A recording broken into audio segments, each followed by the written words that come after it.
Hindi ba nagpapalit ng damit ang asawa mo after magyosi? Naku, delikado yan. Para sa'yo ang video na to. Third hand smoking. Yan po ang pwedeng makuha ng inyong mga anak o mga mahal sa buhay.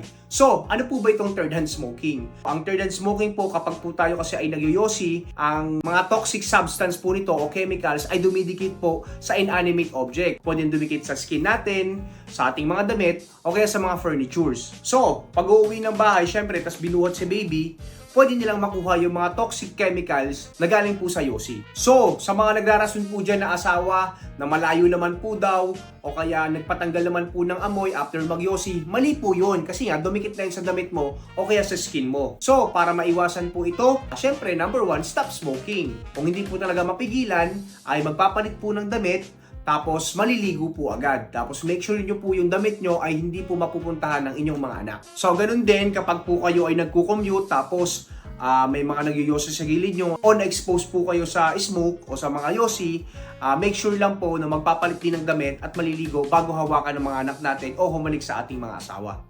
Okay?